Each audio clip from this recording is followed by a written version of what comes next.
Every second, 10,000 people visit a page on Wikipedia. That's 600,000 articles a minute, 36 million new things that someone somewhere is learning every hour, nearly 1 billion visits to the world's foremost compendium of human knowledge every single day.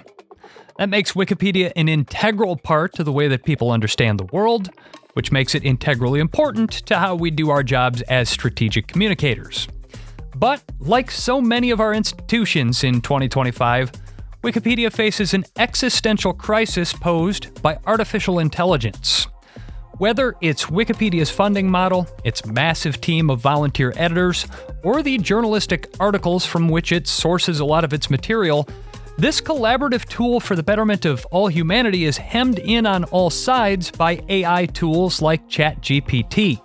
And nobody's talking about it except Bill Beutler. If people are getting Wikipedia's information from the LLMs instead, then they might not go back to Wikipedia. There might be fewer editors. There might be fewer donations. The data mining aspect of it has started to strain Wikipedia servers. So in this episode, we'll take a look at the threats to Wikipedia, learn a little bit more about how this core piece of our information infrastructure works, and examine how AI both threatens and depends upon Wikipedia's continued existence.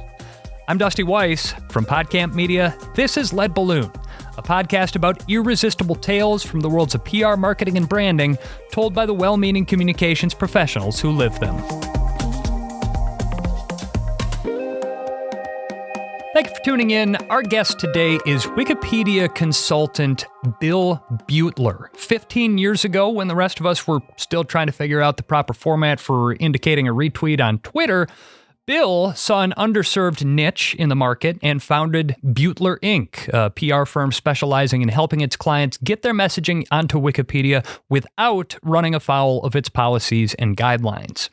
The agency has now grown to more than 15 people across North America, serving clients from startups to Fortune 500 companies. Prior to becoming a leading authority on leveraging the internet's most useful resource for strategic ends, Bill was a senior writer at The Hotline, a DC political news aggregator before that was a cool thing to be. So Bill Beutler, thank you so much for joining us here on Lead Balloon. Dusty, thank you for having me here. It's a pleasure. I'm really looking forward to our conversation today. I think we are going to be delving into something that is really niche and really nerdy, which means it's going to be among one of my favorite topics, because that's my bread and butter here, Bill. But in my research for this episode, I visited the Wikipedia page about Wikipedia for the first time ever. And according to that Wikipedia page, Wikipedia will turn 25 years old next year. Now, I'm old enough to remember, Bill, in my high school English class, my teacher chiding me that I couldn't cite Wikipedia as a source for my term paper because, quote, it's just a couple guys on the internet. Nonetheless, by the mid-2000s, this crowdsourced compendium of human knowledge had basically become the internet's primary authority on what was real and what was not. So for all of its clout, I would venture that a majority of Wikipedia users today don't actually understand where that information comes from and how it gets there. So to start us off and level set a little bit, can you give us a brief overview of how Wikipedia and its editors work? Sure thing. It is a big topic because it's a big website, big community. It was never just a couple of guys editing. It was, maybe a couple of dozen early on, then it grew to be a few hundred. And so Wikipedia started in 2001. In 2004 is where it really took off. Like essentially, you could say that editing Wikipedia went viral. And the early contributors were like software people and academic people a little bit. And then it got more popular. In 2004, it kind of hit this critical mass. Everybody recognized that it was useful. Maybe it wasn't entirely trustworthy. And frankly, even to this day, it was not entirely trustworthy. But all of a sudden, it was this new thing, real interesting. Between 2004 and 2007, the editorship, it really went up like a rocket ship. Came back down, settled a bit. Today, there are billions of page views on Wikipedia every day. There are hundreds of thousands of edits made every month.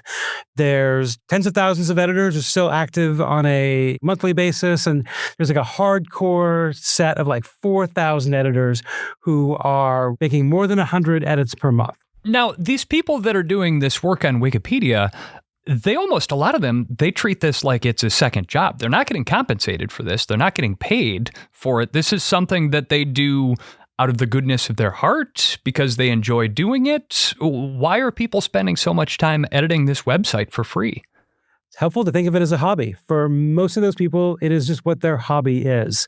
The analogy that I've been using lately is that it's not, for many of them, where they're not necessarily all researching and writing new content. A lot of it is more changing categories, and there's a lot of janitorial work to be done, curatorial work. The analogy that I've been using lately is it's like knitting. It's kind of this repetitive, soothing thing to keep doing. You're knitting together information. That's what a lot of them do. You do have editors who are primarily content creators, who research, who write, who add stuff. They usually kind of add something on their area of knowledge. And then you know what? If they have added everything they have, they might just move on. And so some Wikipedia editors are not forever. But the people who kind of treat it like knitting and they have conversations with other editors about what's the right way to do things. I mean, some of them have been editing for almost 25 years now. I'll be darned. And so in addition to all these people that are volunteering their time, and I would imagine that they see it as a public service, and Lord knows that it is For sure. in this era of misinformation that we're in. But on top of all that, there is actually a nonprofit structure that, they have to pay the bills. They got to keep the lights on. They have to pay to put all of this information on servers and make it available.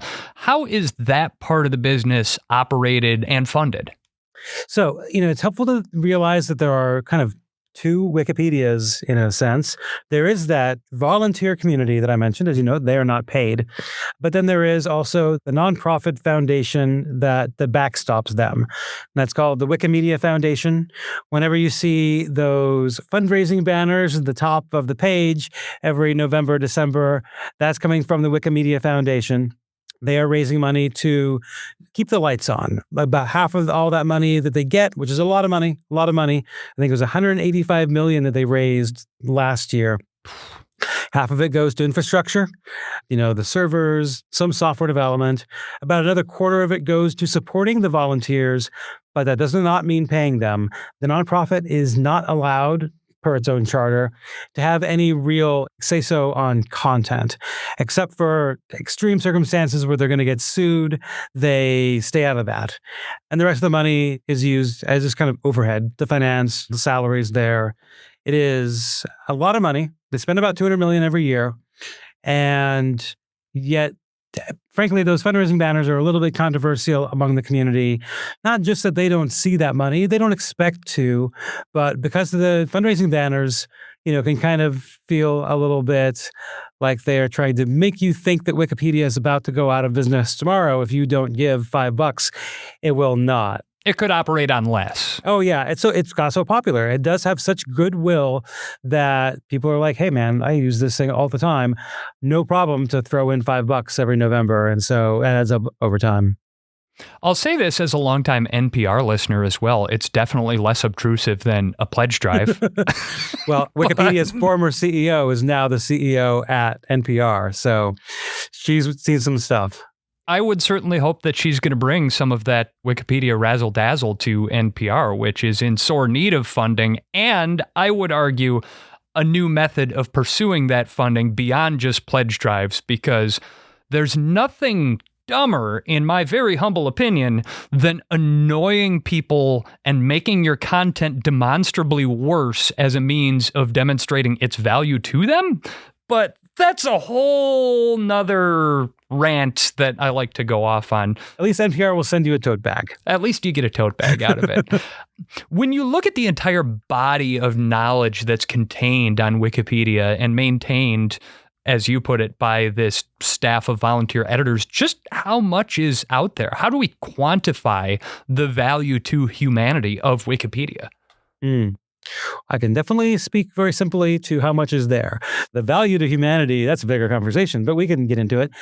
As far as the content goes, so the English Wikipedia, which is the biggest project, there are actually 340 different Wikipedias that are different languages. English was the first. It's by far the biggest. It's a global language, but 340 across them, there's 65 million like encyclopedia articles. On English, the one that you and I and most people read, it actually just crossed a major milestone a few weeks ago, and that was its 7 millionth article. And it took about the better part of 10 years to get there, I think. It hit 6 million sometime in the prior decade. And it's taking longer and longer to create them because so much of it's already been built. There's lots more to go for sure, but Wikipedia has reached a certain age of maturity. There's not as much kind of greenfield, blue ocean to explore there. You only have to write about the Napoleonic Wars once, and then you've basically got it covered. We're not learning a whole lot new about it. And presuming that scholarship on the Napoleonic Wars is fairly stable once you've written it, there's not as much to argue about. There are certain topics that people will just argue about forever. The Troubles in Ireland, people are still arguing about that decades later. Totally. Mm-hmm. It suffices to say, just based on the depth of knowledge that you very clearly have and the passion for Wikipedia that you have some background in this community of editors. Am I right or wrong there? Right, absolutely. I am not just a consultant, not just the president of the Hair Club for Men. I'm also a client. Boy, that's a joke that I don't even know if you're old enough to get. That's No, I'm right there with you, but only just barely, man. It's you and me as elder millennials, and not many other who are going to get that one. Anyway. I started editing Wikipedia back in 2006. At the time, I was as you note, I was a political journalist in DC working for kind of a proto-aggregator. And I covered a lot of like what the emerging political blogosphere was writing about politics. And they kept linking to this one site over and over again, Wikipedia. And it was bloggers of the left and bloggers of the right were both linking to it. They didn't agree on much, but they did seem to agree on Wikipedia being useful. And I was like, well, this is fascinating. And I was a reader for a long time. And then finally in 2006, I made my first edit. Coincidentally enough, it was because my boss asked me to make a change for a friend of his. And it worked out. Like I did my research and I left a talk page comment when I did it. And it worked out. It worked out for me. And then I spent a long time just going through like editing articles about movies while I was watching the movie. Or when I first started creating articles, it was about a prominent TV pitchman in my hometown of Portland, Oregon when I was growing up, Tom Peterson. That was the first article that I ever wrote. It's still there. Way more detail than I would have written today, but you learn. Been a member of the Wikipedia community since that time. I write a blog in my own time about how Wikipedia works. Yeah, it's fair to say. It's certainly, I do derive my living from it, but it is not just a job for me. Well, I want to hear then about how you made the transition from just being an enthusiastic member of the community to founding a business that still to this day plays in that space, because I do love a good light bulb moment story from another entrepreneur. Yeah. So the moment that my boss asked me to make the change probably was that initial thread that I pulled and pulled and pulled and pulled. However, you realized, hey, there's a demand for services here that isn't being met by the current market. Right. It didn't happen immediately. There was still this period of time where I was just kind of learning how Wikipedia works, getting my feet wet, I suppose. And yet, though, just as you said, like the clients of my then employer, which was a public affairs social media marketing firm in the DC area, their clients included like Burger King and Disney. And so a lot of the early projects I did was like creating Wikipedia articles about direct-to-video Disney, like Buena Vista productions, like, I don't know, like Mulan The Little 3. Mermaid 3. Yeah, precisely. High School Musical, that was big at the time. Mm-hmm. So yeah, I recognized that like the clients of my employer were the subject of articles, but Wikipedia's rules, even at that time, strongly discouraged companies from going in and editing articles themselves, because Wikipedia editors correctly suspected that the companies will, turn them into a puff piece, into an advertising flyer, left to their own devices, that'll happen. And so they kind of put up this barrier, says, don't do it. Like, we'll undo your edits. We'll put a nasty warning on your account page if you do it. But I knew that couldn't be the end of the story, because Wikipedia articles do get things wrong. And the volunteer community at Wikipedia doesn't care as much about company articles and existing organizations or business people. Then it cares about things like the highway system. Like people geek out about the roadways, about trains, about weather systems, hurricane articles, so well developed. If the company is a video game company, like, okay, the Red Dead, series, those articles are so immaculate. Thorough. But not so much for B2B software companies of mid-size that meet Wikipedia's inclusion requirements, but the editor base doesn't really care about it that much. So we really I realize there's an opportunity to provide a service where I'll bridge that gap. The two sides don't really understand each other, but I had a foot in both worlds. And so that was really where things started to come together. And after a couple of years of offering that as a service, as like a value add at my employer, I was like, I think there's a lot more to this than what they want to do with it. So I said, thank you very much. It's been great. I'm going to go do my own thing now.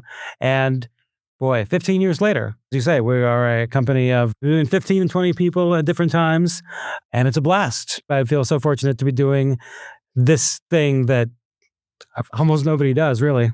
It's a really cool origin story, and I love it because you found that really, really thin slice of the Venn diagram where you've got a whole bunch of people interested in a thing and a whole bunch of people who know how to do the thing, and the overlap is really slim. But you found a niche there, and 15 years later, you're still at it. It's really cool to hear. Certainly, Wikipedia has faced its ups and downs over its quarter century of operation here. But I would argue, after speaking with you, and certainly I think you would too, that there has never been a more existential threat to Wikipedia than it's going to be facing very soon with the advent of artificial intelligence and large language models, or LLMs, like ChatGPT. So what's the threat? What should Wikipedia and its community of users, its community of editors, what should they be paying attention to right now vis-a-vis LLMs and ChatGPT? Sure. So I don't want to portray it as an unmitigated bad thing for Wikipedia, because there are ways in which it can help. But you are not wrong that it does start to raise questions both about how people use Wikipedia, how Wikipedia is generated, is created. AI is upending assumptions in many fields. Wikipedia would not be immune. So probably the first thing that most people think about would be the fact that AI pulls information from Wikipedia in forming its answers. It's both in the training data, and then especially ChatGPT loves to use it as a citation. So at least they're giving the citation, but people don't always follow it. Frankly, this is always the case with Google as well. Google's been borrowing information from Wikipedia for decades, and editors were concerned a decade ago that did they need to create their own search engine? Because what if Google one day turned off the traffic spigot? And that never happened. I know we talked about what is the traffic implications on Wikipedia. And so this gave me a chance to go do some research to look into that, because what I remember hearing before is still correct today. Wikipedia's traffic is basically flat. And it has been for the better part of a decade. It is not at this time losing traffic. I actually last week tuned into a webinar given by the Wikimedia research team at the foundation. And so they also were talking about, so Reddit is another big input on what the LLMs say. It turns to it for answers because a lot of genuine opinions that's pulling out of there. Reddit also has maintained its traffic so far. So that is good news in the short term, but it's not to say that it will not be the case forever. Certainly, if people are getting Wikipedia's information from the LLMs instead, then they might not go back to Wikipedia. There might be fewer editors. There might be fewer donations, which I think is, as I said, a little bit less of an issue than the editors there, but they're connected. There are more than that. The data mining aspect of it has started to strain the Wikipedia servers. So the foundation recently put out like a different version of Wikipedia that is specifically for the LLMs. It's kind of like curated. It's like, here, please stay off of our humble servers and go to this other server and use that one. The other bigger issue that I am really concerned about is less about Wikipedia than it is about the media ecosystem. citation needed is probably one of the most famous phrases associated with Wikipedia. Wikipedia does depend on mostly professional news publications for updating articles about current subjects. But there's been a huge drop in news media over time in multiple phases. And if Wikipedia runs out of sources to verify information, that could slow down Wikipedia's growth even more. Yeah, no, certainly. As one former journalist to another here, it's something that I follow with a growing sense of dread and alarm watching the numbers. Even just recently, Muckrack and another partner organization put out a study where they went county by county across the United States and looked at, they called it full-time equivalent journalism, and found that in the United States now there are only 8 journalists per 100,000 residents in the U.S. Wow. And that's compared to like 40 about 25 years ago. So literally the number of journalists working in the United States, or at least the proportion of journalists working in the United States, has declined by 80% over the last 25 years. Certainly that has implications for us as a society, but certainly if Wikipedia has that many fewer articles, that many professionally sourced sources to tap, it's going to have an impact on the quality of the work that Wikipedia and its editors are able to do, yeah? Oh, most certainly. This is a matter of professional concern to me because most of the inbound inquiries we get, at least 2/3 of it, are people asking to create an article about their company or about themselves. And what they really need, the coin of the realm, are those citations. And, really, like, it's not like media has gone away. There's more of it than ever. There's TikTok, there's Reddit, there's social media is, there's no shortage of that. What there is less and less of, though, as you note, is professional news reporting with rigor, with analysis, and that's what Wikipedia editors are looking for. Like Wikipedia, founded in 2001, is still operating on like a 2000 late 90s era model of the news. And so one of my favorite examples of an area that Wikipedia does not cover very well right now is music. You used to have, I know that Rolling Stone and Spin are still around, but they are not what they once were. Shells of themselves, yeah. Even Pitchfork got scaled back by Condé Nast fairly recently. There are many bands that I will hear come up on the Sirius XMU radio station while I'm driving. And I'm like, oh, this Castle Beat. I really like this. This sounds cool. Let me go. Surely they have a Wikipedia article? No, they don't, because all the press they've got basically are these interviews on blogs, and Wikipedia does not accept Q&As for this purpose because they're not vetted the same way that a edited journalistic article would be. And so I haven't checked for a little bit. Maybe Castle Beat has an article now. His stuff is good. You should check it out. But Wikipedia is not able to cover as many subjects as it could have were the news media still around. That's fewer would-be clients I can say yes to, and that's less reliable information for people who just want to learn about any current subject. But as much as losing primary sources is a concern for Wikipedia's model, and it is, there's another threat that could hamstring the platform even worse. And that is coming up in a moment here on Light Balloon. With a major selection of the looks your kiddos love, starting at just $4 in the Walmart app, a new school year means a stylish new them. Who knew? Find skater skirts and Crocs that say, I'm casual but cool. Sparkly sneakers that say, it's my classroom, you're just learning in it. And preppy polos that say, I'm the teacher's pet, even if they're mommy's menace at home. Find their favorite styles starting at just $4 in the app. The Walmart you thought you knew is now new. So earlier this year, a client cheekily suggested a drinking game for 2025. Anytime someone in a business context uses the word uncertainty, take a shot.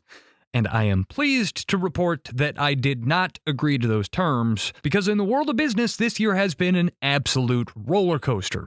If the roller coaster was in fact rocket-powered and the tracks were still being built as we launched. This uncertainty has made a lot of companies pull back on their content marketing and thought leadership efforts. But here's the thing, when everyone else clams up, your voice carries that much farther. And in that sense, there has never been a better time to launch a podcast initiative for your brand. Certainly, we know that here at PodCamp Media, where we help global brands like yours launch B2B and B2C podcasts that work. And we know, too, that fortune favors the bold in times like these. So visit podcampmedia.com and let's get started today telling your brand story. This episode is brought to you by Greenlight. Get this. Adults with financial literacy skills have 82% more wealth than those who don't. From swimming lessons to piano classes, us parents invest in so many things to enrich our kids' lives. But are we investing in their future financial success? With Greenlight, you can teach your kids financial literacy skills like earning, saving, and investing. And this investment costs less than that after-school treat. Start prioritizing their financial education and future today with a risk-free trial at greenlight.com/Spotify. Greenlight.com/Spotify. This is Lead Balloon, and I'm Dusty Weiss. If the rise of AI and large language models is cannibalizing the primary media sources at the heart of Wikipedia's quality assurance processes, it stands to reason that it would take more Wikipedia editors to make up the difference, right? Well, folks like Bill Beutler are raising red flags that if fewer people are clicking to Wikipedia and instead getting their information from ChatGPT, then fewer people are going to learn about the guts of Wikipedia. Ergo, you're going to have even fewer people volunteering to be editors. I do think it's a valid concern. It's one that Wikipedia editors talk about among themselves frequently. There's in-person conferences where folks like myself get together and talk about wiki things. And I would say that is a big topic of conversation for sure. When you go to one of those conferences, what are the demographics? Are most of the people around your age? Are there any young folks who are getting excited to contribute as Wikipedia editors? There are, but not as many. I would say that I'm 45. I would say the average editor is probably my age or older. And then there's a handful of people who are kind of like stars in the community because they are younger. There's this woman named Hannah Clover, who's a Gen Zer out of Canada, who was named the Wikimedian of the Year last year at the Wikimania conference in Poland, where I was at. And she just got into editing Wikipedia, and she's a very active contributor, very thoughtful person. And like they would like to spotlight her because we want more like her. I would say that, right now things are steady, things are stable, but everybody's kind of thinking long-term, legacy-wise. We're at 25 years now. Like Wikipedia will surely be around from there 25 at least, but what is it going to look like? So people do talk about that. They don't talk as much really at this time about the sources question. That's one where I think that there should be more, and maybe I should submit this as a talk. There should be more discussion about what Wikipedia can do. And honestly, and there may not be a lot that Wikipedia can do about the news media. That's a systemic problem. That's a tough nut to crack right there. Right. A lot of other big minds have presented solutions as well, but so far nobody's got that one licked.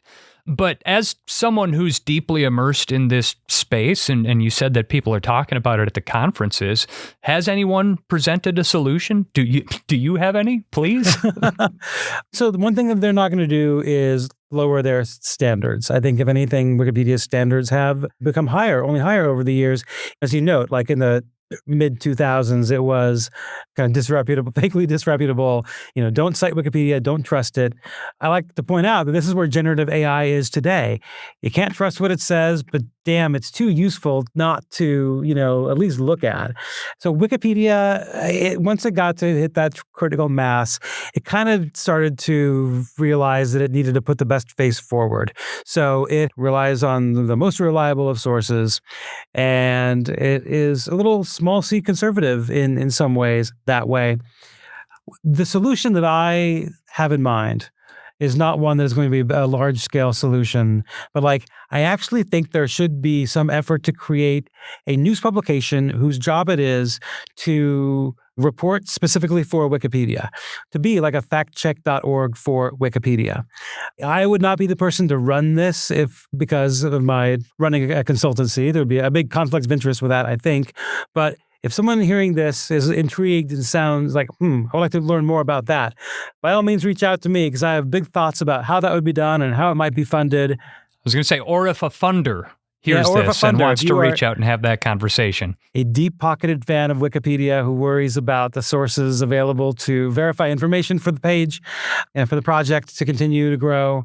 I do think, and look, I think the Wikimedia Foundation is in a good position to do something like this, but they're really cautious about not getting involved in content. And I think that could change in the future. That's certainly a conversation I would like to drive. So that's one, would be creating those publications, not to jump ahead too much on AI, but like, I think that probably OpenAI has a strong vested interest in propping Well, that's up. what I was going to say. If we need somebody to fund this, Right. the people who are undermining it to begin with should possibly look into contributing. I have to say, Bill, if there's one thing that continually infuriates me about the so-called AI revolution that's happening right now, it's its leaders' seeming indifference to the destructive disruption that they say that they're seeking to foster. Not to get too far off topic here, but just a couple of months ago, the CEO at Anthropic, Dario Amondi, I think is his name, predicted something like 20% unemployment in 5 years and the elimination of half of all entry-level white-collar jobs. Yeah. And then he said, well, that'll be weird. Guess we're going to keep doing what we're doing in this way that Right. is almost like it's infuriating that they seem to pursue these solutions in spite of or even because of the consequences that they seem to be seeking to foster here. Now, I'm skeptical that AI really has the power to cause that much disruption, because I put my marketer's hat on and I say, wow, he did a really good job of getting into the headline of every single major news outlet that's out there when he said that sort of crazy thing. I think it's going to be kind of more like the Amazon Alexa and the rise of voice assistants that we went through 10 years ago now, when they said that this was going to change the way that people do online shopping and that children, my children's age, would not know how to use a computer or a tablet because they would just do everything on voice assistants.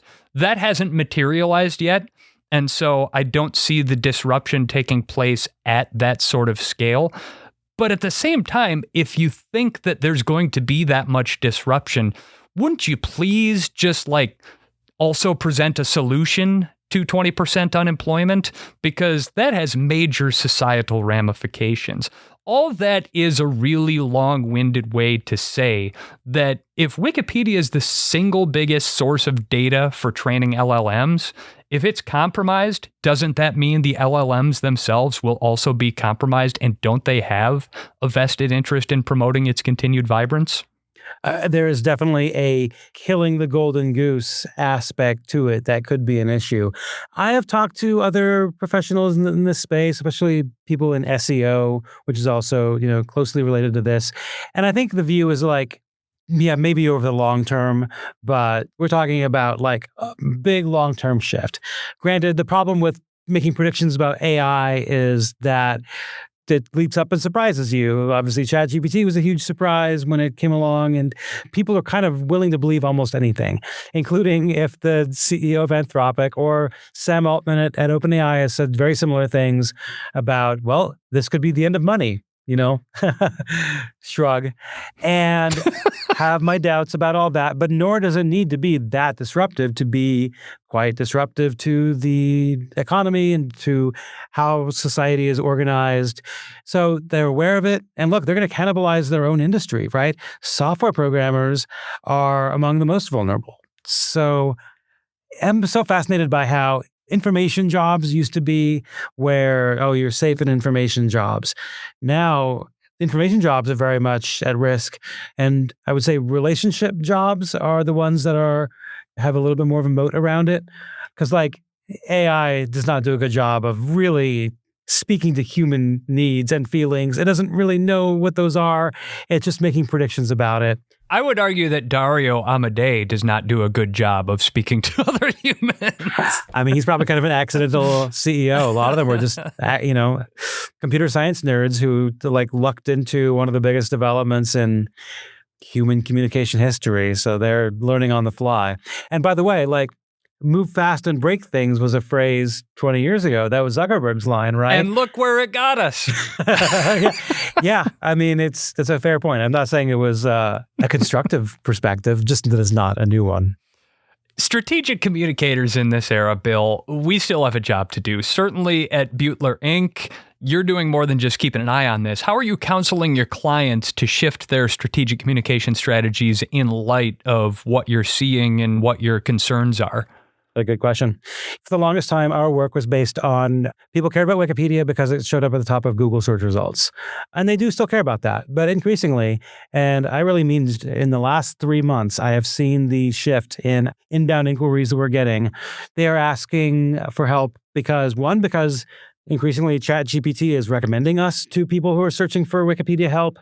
And they're also asking because they know that Wikipedia is an input to what the AI answers say. So we're at the start of this new/evolved industry where SEO is becoming generative engine optimization, I think is the most popular term, GEO, but AEO for answer engine optimization is also quite popular. We'll see where it shakes out. What we're counseling, and frankly, we are ourselves starting to look at expanding services in order to meet this. We've been Wikipedia first. There's a very realistic chance that we are AI search first at some point in the not too distant future. Wikipedia remains a core of that. Very few SEO firms have a good handle on that, so that is good for our position. Wikidata is this sister project of Wikipedia that's like, it's a knowledge database. It is in some ways easier to work with because it allows more topics to be covered, but it's a lot more technical than Wikipedia, so it could be harder as well. It is not as strong a signal as Wikipedia is to the LLMs, but it is understood that it helps to establish relationships and cut down on hallucinations. That can be valuable, and that's something we are doing a lot more of. We've done it for years, but it was sort of a niche play. Now it's becoming something that people are like, oh, I get it. Yeah, okay, well, let's do that too. Or let's do that instead if we can't get them an article. Reddit matters a lot. There's been Reddit marketing for a number of years and Reddit advertising, but I think Reddit PR is something that is also going to be increasingly a discipline, something that either PR firms will be looking into. We are looking at it, certainly. So I think like traditional SEO still matters, but these platforms that will amplify or have the opportunity to correct your information, you want them to be in alignment. And if they're saying different things, then the LLMs will get confused. So there's a whole discipline, I think, ahead of us that, yes, I'm obviously looking at very closely how to bring your public information in alignment with your owned media and what's you're getting in the earned media. PR absolutely fits in here as well. Here's one bit of unusual development that I find very amusing. For the longest time, for 20 years, people like myself have looked down upon the press release as a means of sharing information. People still do them, but fewer and fewer, and no one looks at them. No human wants to go read a press release. But you know who doesn't mind reading press releases and is also willing to cite them is ChatGPT and its cousins, Gemini and Claude. And so it's kind of the return of the press release in some ways. So I think there'll be a lot of interesting ways it shakes out that we don't know all of them yet, but I'm excited because it feels like things are new again in a way that they haven't really been since probably the explosion of social media 20 years ago.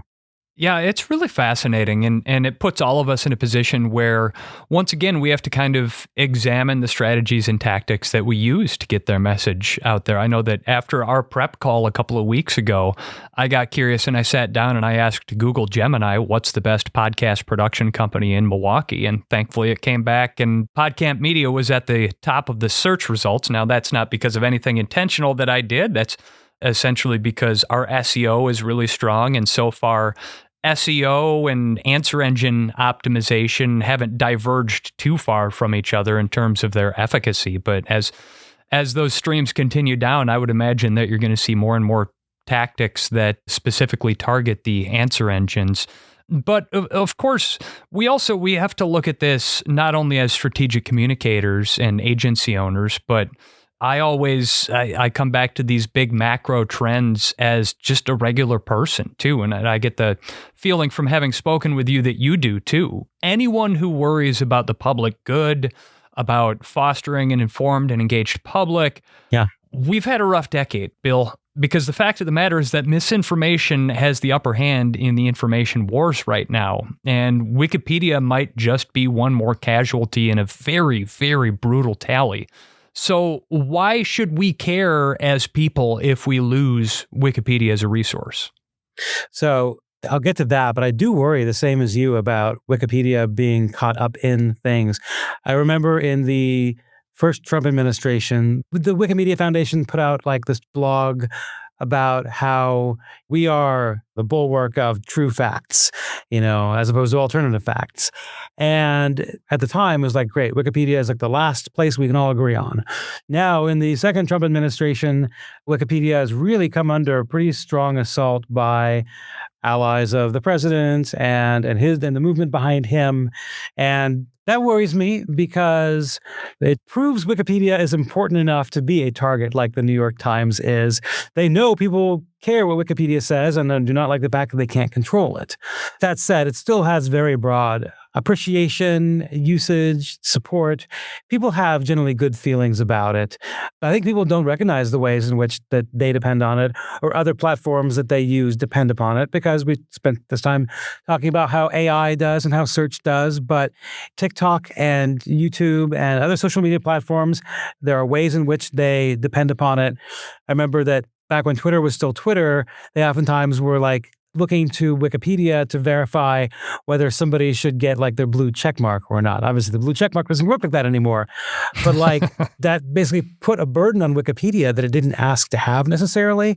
But because it's been so successful, so prominent for so long, one of the challenges it has is that people look to it without really understanding what its own community thinks that it is and asking it to do things that Wikipedia never asked to do.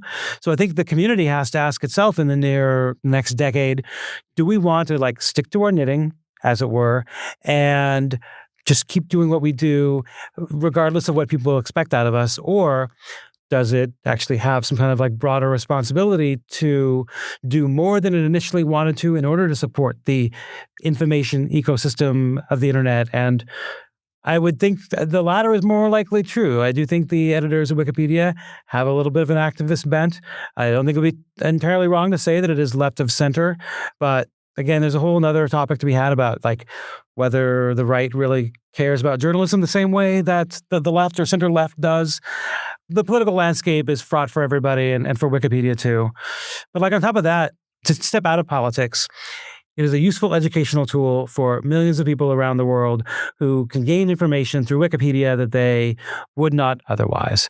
It really does reflect and shape the world in a way that there's really nothing out there like it. The closest thing probably was Twitter. So maybe that's okay that it's no longer doing that. But there's no replacement for it. And I do worry if it becomes less salient.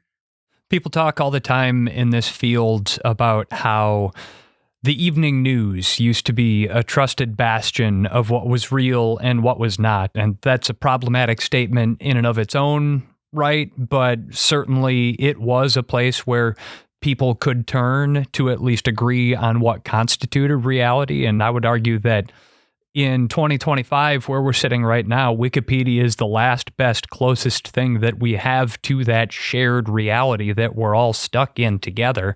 And so certainly I care if we lose it as that kind of a resource. I care if we lose it as, frankly, just a quick way to research something really, really important. And so it's useful in that sense. So I think that you're ahead of the curve in having this conversation the way that you are right now. I hope that this conversation continues in the communities in which you run, because decisions are going to have to be made about the future of Wikipedia and about the future of fact-based journalism. And so I'm glad to hear that those conversations are being fomented right now. One last sort of non sequitur observation in closing, Bill, because your agency at the end of the day helps clients optimize their presence on Wikipedia. But in my research, I couldn't help but notice that you don't have a Wikipedia page, Bill, right. Nor does your company, Beutler Ink. Now, certainly you probably could have a presence there if you wanted to. So that leads me to deduce that it's a decision on your part to go unrepresented. Why is that? Largely true. So I have in the past compiled the media that I have accumulated over the years, both for this company and for some projects that I've done, I did in my 20s and 30s. And yeah, it's conceivable that a Wikipedia article, for me personally, could be created. I don't think the company has quite the sources there yet, but it is a double-edged sword. Both what is there is like kind of all the people know. If it's there, it's what people know. And if it's not there, they don't. I think that even the coverage that I have would not really tell the story that I want to. So I still would rather tell the story that I want to on my own about page on the company website. And, if we get more press coverage in the future, I'd be willing to reconsider that. I don't think we are controversial in the way that someone should be afraid of having a page. But that said, the price of being on Wikipedia is eternal vigilance, that anyone can come along and make any change they want to. Oh yeah, I know my democracy quotes. It's true. We have not made a point of having one. Honestly, we haven't in the past made a point of having a Wikidata page for me or the company, but we're going to get around to that very soon, because if you ask ChatGPT about me, for some reason it thinks I went to the University of Chicago, which is a more prestigious college than I actually went to school. Go Ducks. But I would like it to get that accurate at some point in the future. So there's some use for it, but as a publicity tool, keeping it in my back pocket, let's say that. Well, certainly in this case, it seems like humility is the better part of valor. And this at least can serve as one more potential source for that eventual bid to get Bill Beutler put up on Wikipedia. I'll also point out, I myself don't have a Wikipedia page either, but Wikipedia sleuths who do a little bit of careful poking around might discover that I was actually the original drummer for an internationally touring metal band. But that is about the extent of my presence on the platform. And that's as much as I'll say about that. This has been a great conversation, Bill. Really appreciated the light that you were able to shine on this deeply nerdy topic, and I enjoyed the heck out of the conversation. Bill Beutler, founder and president of Beutler Ink. Thank you for joining us here on Lead Balloon. Thank you, Dusty. This was a lot of fun. And thank you for tuning in. Here on Lead Balloon, we like to take a look at the PR and marketing stories that are too weird or too nerdy or too detailed for other comms podcasts to touch. So we hope to see you back here in this feed again sometime soon. Follow us on your favorite podcast app or check out our YouTube feed. Lead Balloon is produced by PodCamp Media, where we provide branded podcast production solutions for businesses. Our podcast studios are located in the heart of beautiful downtown Milwaukee, Wisconsin. We work with brands all over North America to help them launch and build podcasts that work. Check out our website, podcampmedia.com. Music for this episode by Neon Beach, editing by Matt Covarrubias. And until the next time, folks, thanks for listening. I'm Dusty Weiss.